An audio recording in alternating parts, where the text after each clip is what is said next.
Assalamualaikum warahmatullahi wabarakatuh. Perkenalkan, nama saya Anissa Melida Sani dari jurusan Psikologi Islam.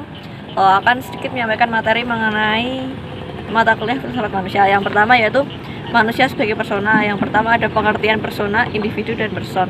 Yang pertama yaitu pengertian persona. Secara umum persona adalah role alias peran. Asal kata persona yaitu dari bahasa Latin persona yang artinya topeng. Bisa juga ditarik dari bahasa kuno entruken persu atau bahasa Yunani prosopon yang juga berarti topeng. Dalam kaidah psikologi, kata person dikaitkan dengan penjelasan yang dibuat oleh Carl Jung. Menurut Jung, persona adalah wajah yang ditampilkan oleh seorang kepada dunia, atau dalam pengertian yang agak kompleks dapat dikatakan sebagai topeng yang dibuat oleh seseorang tersebut untuk memberikan kesan kepribadian tertentu pada sekitar, atau menyembunyikan sifat asli seseorang tersebut di dunia.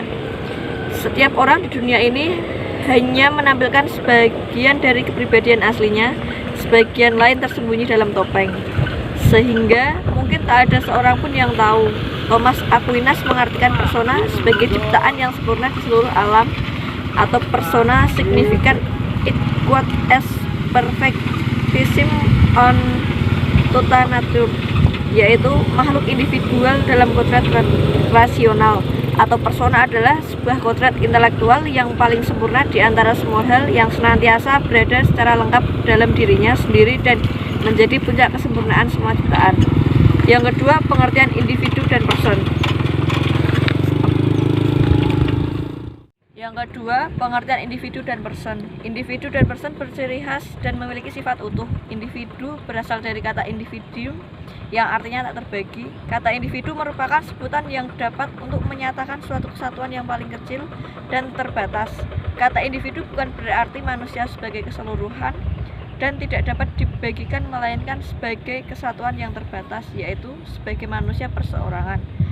Menurut Dr. Anderson, makna person manusia mengalami dirinya sebagai pusat konsentrasi yang mutlak, sebagai sumber yang tak dapat diambil alih, sebagai gaya yang meresapi semua bentuk. Kesadaran orang itu tampak sebagai gaya hidup, sebagai suatu spirit yang memijar semua fenomena dan segala aspek yang ada pada dirinya, atau inner beauty, sehingga semua mendapat warna yang serba unik dan memperlihatkan intens atau arah yang serba pribadi.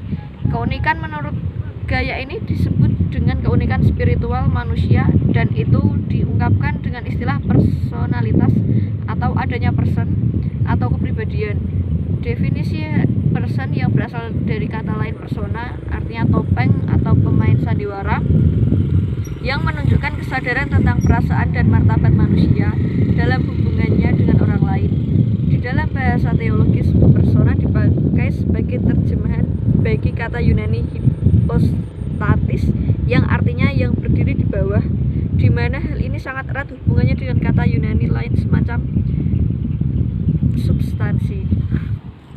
Yang kedua yaitu manusia sebagai person. Peter Singer menegaskan persona sebagai makhluk cerdas yang berpikir, yang memiliki nalar dan refleksi, dan yang dapat mempertimbangkan dirinya sebagai dirinya sendiri, yang memiliki kemampuan berpikir yang sama di waktu dan tempat yang berbeda. Akal budi sebagai sisi spiritual manusia, mengatur dan mengarahkan emosi serta perasaannya atau sisi material manusia menuju kebaikan. Jika manusia sebagai persona individual lebih dihormati daripada masyarakat, ini dimaksudkan demi kebaikan umum, sebab masyarakat ada untuk manusia, bukan manusia ada untuk masyarakat. Terdapat 3 pandangan terkait manusia sebagai persona, yaitu pandangan ontologis, psikologis, dan dialogis. C. Nilai-nilai absolut pribadi.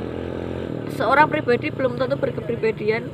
Orang baru disebut berkepribadian jika ia berhasil merealisasikan diri sendiri dengan panggilan kodrati sebagai person. Semakin manusia menuju diri yang sejati, semakin ia berkepribadian. Ia menjadi seorang yang berdiri sendiri dan tidak diombang-ambingkan oleh berbagai macam pengaruh dari luar. D. Elemen-elemen manusia sebagai person. Yang pertama, hadir pada diri sendiri atau self-present.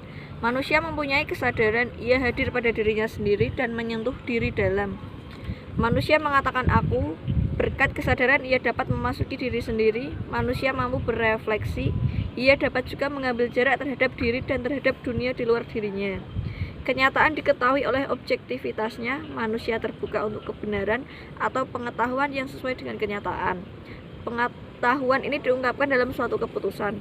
Yang kedua, sumber gerakan dari dalam atau self-determination. Kegiatannya berada di tangannya sendiri, ia menentukan dirinya dari dalam, bukan suatu determinisme, tetapi self-determination. Gerakan dalam dunia infrahuman bersifat pasif, suatu hal yang bergerak karena digerakkan. Dunia alam yang menentukan gerakan dan pertumbuhannya, bukan diri makhluk itu sendiri. Kegiatannya lebih merupakan suatu kejadian dan bukan suatu tindakan atau perbuatan. Yang ketiga, berdiri sendiri atau self-existence. Suatu asas metafiksi mengatakan agree sequitur est. Maksudnya bahwa cara segala aktivitasnya sesuai dengan cara berbeda. Pertumbuhan sekuntum bunga sesuai dengan cara ia ada. Kekhasan tindakan manusia menunjukkan kepada kekhasan ia ada. Tindakan manusia berada dari dirinya sendiri. Self-determination mengandaikan self-existence. Manusia adalah makhluk yang berdiri sendiri. Manusia bukan bagian dari alam saja. Dalam diri manusia, suatu dimensi baru menjadi tampak.